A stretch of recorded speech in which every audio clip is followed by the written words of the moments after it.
Et oui, encore en train de boire du café, comme toujours. Eh bien bonjour YouTube, j'espère que vous allez bien. En tout cas moi ça va super, je suis très heureux de vous retrouver dans cette nouvelle vidéo. Donc aujourd'hui ça y est c'est parti, on va attaquer les petits tutos sur la vidéo. Donc je vais vous donner, tout simplement, je ne vais pas dire que je suis le meilleur vidéaste de la planète, hein, loin de là, mais je vais juste vous redonner en fait tout ce que j'ai appris pendant ces 3 dernières années dans l'univers de la vidéo, afin que comme moi, si vous avez le souhait, vous puissiez vous lancer soit comme vidéaste, soit comme youtubeur, ou peut-être même photographe. Alors pourquoi je dis peut-être même photographe? Parce que vous allez voir, on va parler de vidéo, mais on va aussi beaucoup parler de photos, parce qu'en fait, les deux sont forcément liés, très étroitement même. Après, ça reste mon avis personnel. Il y a peut-être des professionnels qui vont voir cette vidéo et vont dire « Oh là là, qu'est-ce qu'il raconte ?» Mais voilà, bien sûr, comme d'habitude, je parle avec le cœur et je vous dis les choses comme je les pense et comme je les ressens. Donc, avant de commencer la vidéo, n'hésitez pas bien sûr à rester jusqu'à la fin, hein, sinon vous n'aurez pas forcément toutes les informations et ça serait dommage. Donc, qu'est-ce que la vidéo? Eh bien, la vidéo, c'est un enchaînement de photos. C'est plusieurs photos mis bout à bout qui font une vidéo, tout simplement, ni plus ni moins. Voilà, fin de la vidéo. Je pense que j'ai fait un premier tuto bien sympa. Non, je rigole. Oui, je sais, j'essaye de faire un peu d'humour. Ça ne marche pas, c'est pas grave. Au moins, j'aurais tenté. Non. Oui, donc la vidéo, c'est un enchaînement de photos. Donc, pour comprendre, on va parler de fréquence d'image. Ça sera un peu plus simple à imager le truc. Je vous dis, la vidéo, c'est un enchaînement de photos.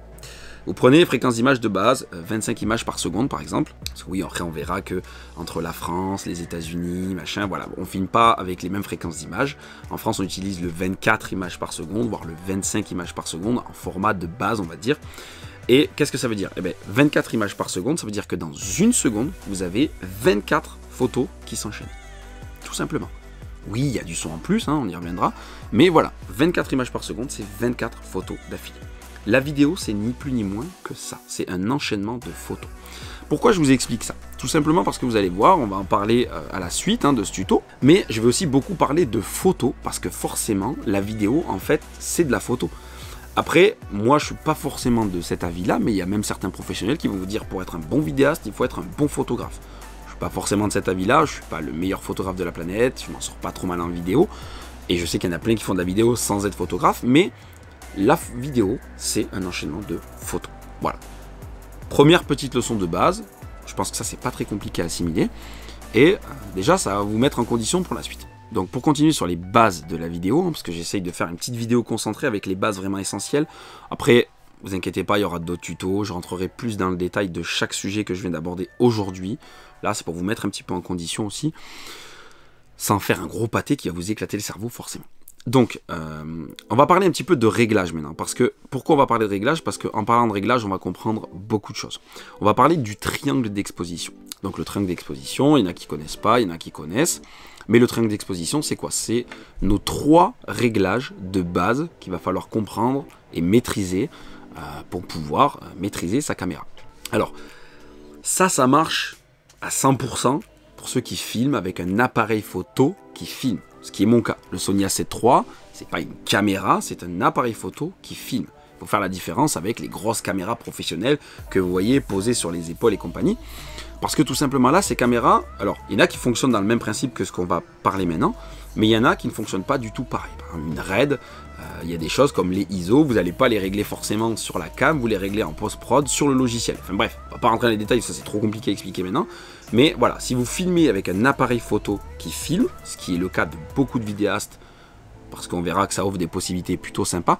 Je ferai une vidéo dédiée sur ça, hein, les appareils photo qui filment, les caméras professionnelles, les différences, les avantages, les prix, voilà. On fera une vidéo bien plus poussée sur ça, ne vous en faites pas. Donc, nos 3 réglages de base, notre triangle d'exposition, c'est quoi? Les ISO, peut-être que ça vous parle, hein, on va détailler après. Le shutter speed, le temps d'obturation et l'ouverture du diaphragme. Donc pour commencer, on va parler des ISO. Qu'est-ce que les ISO? Les ISO, c'est tout simplement la sensibilité de votre capteur à la lumière. Donc plus vous allez monter l'ISO, plus il va être sensible à la lumière, plus votre image sera éclairée. Plus vous allez diminuer l'ISO, moins il sera sensible, plus votre image sera foncée. Voilà. Donc après, chaque caméra a ce qu'on appelle un ISO natif, c'est-à-dire un ISO de base. C'est là où votre capteur aura la meilleure qualité d'image. Parce que malheureusement, plus on pousse en sensibilité son capteur, donc plus on augmente les ISO, plus on perd en qualité. Donc oui, il y a des caméras, même des téléphones maintenant qui affichent du je monte à 600 millions d'ISO. C'est très bien, mais mettez-vous à 600 millions d'ISO et votre truc, ça ressemblera à Canal+ sans décodeur. Donc les ISO, Donc on verra à chaque réglage, quand on touche un réglage, forcément ça influe sur les autres, et il faut apprendre à maîtriser les trois et avoir un bon ratio entre les trois réglages pour avoir la meilleure qualité d'image, en même temps une luminosité parfaite, enfin voilà. Ça paraît peut-être compliqué au début, mais vous allez voir, ça va être très simple à la fin. Voilà, donc ça c'est la base. Après le shutter speed, le temps d'obturation. 1 centième, 1 millième, 1 seconde, 5 secondes. Tout ça, c'est le temps d'obturation. Je fais des trucs très simples, hein. J'utilise des fois des termes très simples parce qu'il y a des trucs que vous commencez, même si vous n'êtes pas vidéaste, même si vous n'êtes pas photographe, des termes que vous avez déjà entendus, des réglages qu'on voit aussi maintenant sur certains téléphones. Donc c'est pour ça que je dis, voilà, le temps d'obturation, et je parle aussi de choses très concrètes, comme 1 centième, 1 millième, ça parle souvent aux gens. Donc ça c'est le temps d'obturation, c'est-à-dire le temps que va rester ouvert votre capteur.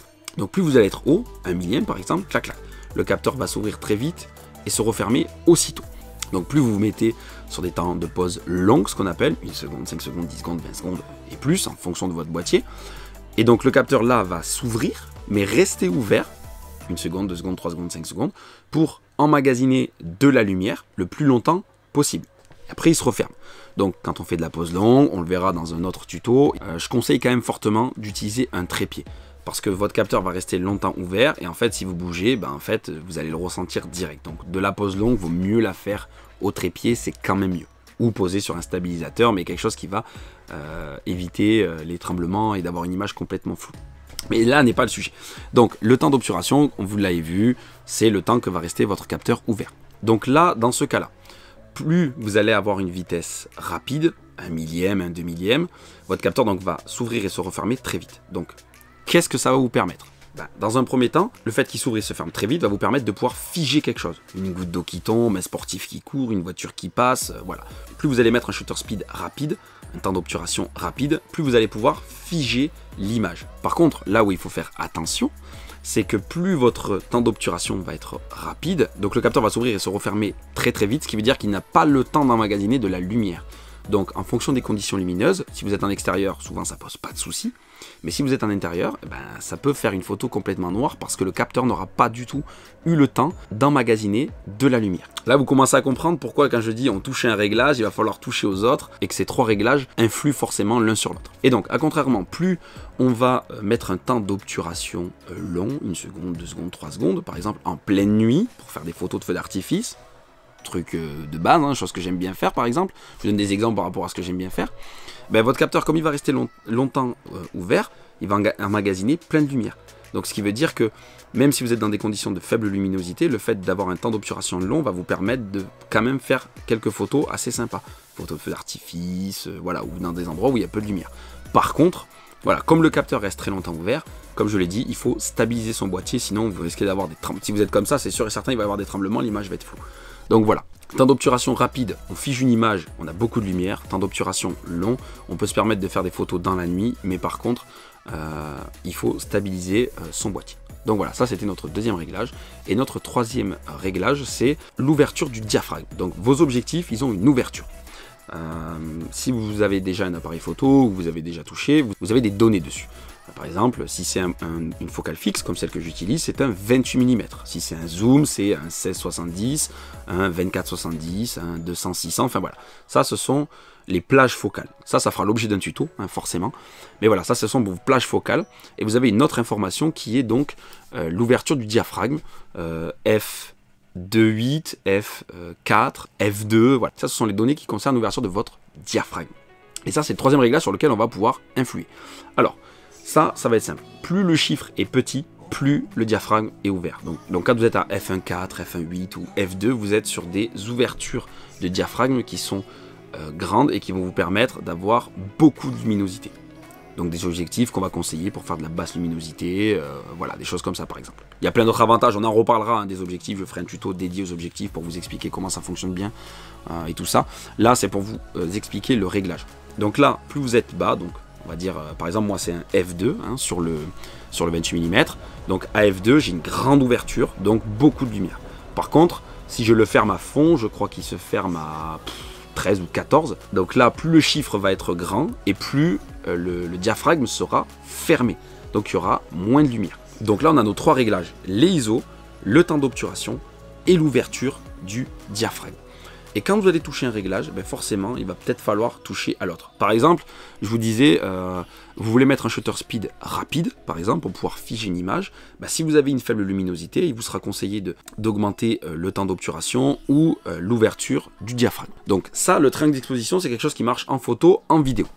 On va rentrer dans les détails par rapport à la vidéo. Parce que forcément en vidéo, on a un petit truc qui va se rajouter et qui peut des fois compliquer un petit peu la chose. C'est pour ça qu'après on utilise beaucoup d'éclairage en vidéo et vous allez comprendre rapidement. Donc, nous sur nos 3 réglages, il y a un réglage qu'on ne peut pas trop toucher. Alors il y en a peut-être qui vont pas du tout être d'accord avec ça, mais c'est un principe de vidéo et je sais qu'il y en a qui ne le respectent pas. En vidéo, on vous dit que le shutter speed, le temps d'obturation, vaut 1 centième, 3 secondes, 4 secondes, hein, ce qu'on expliquait tout à l'heure, doit être le double de votre fréquence d'image. Fréquence d'image, on en a parlé au début. Donc un exemple très concret.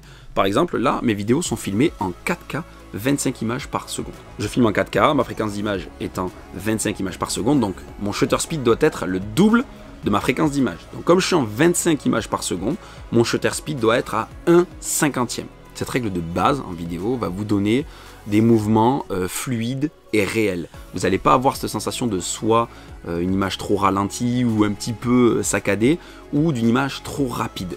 Après, c'est pour ça que je dis qu'il y en a qui ne respectent pas cette règle. Moi, j'ai déjà travaillé avec des personnes qui ne respectent pas du tout cette règle pour donner un look d'image complètement différent. Donc là, c'est une volonté artistique.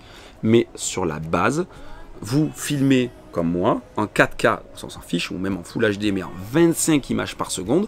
25 images par seconde, votre fréquence d'image est en 25 images par seconde, votre temps d'obturation sera de 1/50e. Ça vous permettra d'avoir ce qu'ils appellent un look, il y en a plein qui disent un look cinématographique. Hein. Bon, pour moi, ça ne veut pas dire grand-chose, ça, mais vous allez avoir des mouvements très réels, très fluides, et l'image rend plutôt bien. Donc pour ma part, moi je respecte complètement cette règle, je filme toujours comme ça, temps d'obturation au double de ma fréquence d'image. Donc ça voilà, ça c'est une base supplémentaire de vidéo que je vous glisse au passage, qu'il faut retenir. Votre temps d'obturation doit être le double de votre fréquence d'image. Donc là on revient à notre triangle d'exposition. Et là on se dit, ben ouais, donc au final nous on est bloqué parce que en termes de temps d'obturation, on est obligé de le laisser bloquer par rapport à notre fréquence d'image. Donc nous on peut influer sur quoi? L'ouverture du diaphragme et les ISO. Voilà. Mais après on se rappelle aussi que forcément en vidéo ou en photo, plus on augmente la sensibilité des ISO et plus on va dégrader l'image. Donc pour ma part, je touche surtout à l'ouverture du diaphragme. Alors j'utilise un peu les ISO, mais voilà, je vais jamais monter à la plage maximum ISO que peut le boîtier, parce que je crois que c'est 104 200 ISO. Hein. S'il y en a qui sont un peu plus techniques que moi, n'hésitez pas à dire en commentaire, mais je crois que la 7.3 c'est ça, c'est 104 000 et des poussières en termes d'ISO, ce qui est juste, voilà, c'est atroce en termes de qualité d'image. Donc voilà, moi je joue surtout sur l'ouverture du diaphragme. Et c'est pour ça que j'essaie de travailler avec des focales qui ont une grande ouverture focale, donc F2 par exemple. Et après voilà, moi ce que je fais, ben voilà, là ce que vous voyez là, hop, vous allez voir, je vais faire bouger la lumière. J'essaye de jouer avec la lumière. On va pas s'égarer, dans tous les cas on va y revenir au fur et à mesure des vidéos, mais voilà, nos 3 réglages de base, notre triangle, hop hop, triangle d'exposition, ISO, temps d'obturation, shutter speed, et l'ouverture du diaphragme. Donc voilà, si la vidéo vous a plu, ben, comme d'hab, hein, un maximum de commentaires, ça m'encourage à faire d'autres tutos. En tout cas, dites-moi si ce genre de tuto vous plaît. Si ça vous plaît pas du tout, j'arrêterai, au moins je ne perdrai pas de temps. Si j'ai donné assez d'infos, si j'étais assez clair, s'il y a des choses que vous voulez que je réexplique, sur lesquelles vous voulez que je revienne, j'en profiterai lors du prochain tuto pour refaire un point sur un sujet qui n'a peut-être pas été assez compris ou je me suis mal exprimé. Donc si la vidéo vous a plu, comme d'habitude, un maximum de pouces bleus. Ça fait toujours plaisir et ça fait évoluer la chaîne. On est en train de bien progresser en termes de stats, donc ça fait vraiment plaisir et je veux vraiment que 2020, comme je l'ai déjà dit plusieurs fois, soit l'année de YouTube. Donc s'il vous plaît, un maximum de pouces bleus. N'hésitez pas non plus à vous abonner, sans oublier de cliquer sur la petite cloche des notifications. Je vous invite aussi à me rejoindre sur les médias sociaux. Comme d'hab, hein, vous trouverez les liens en description. Je suis plus actif sur Instagram, même si ces derniers temps ça a été un peu limite. Mais de base, je suis plus actif sur Instagram. Bon les amis, en attendant, il ne me reste plus qu'à vous souhaiter une agréable journée. Portez-vous bien et je vous dis à dans une prochaine vidéo. Ciao tout le monde.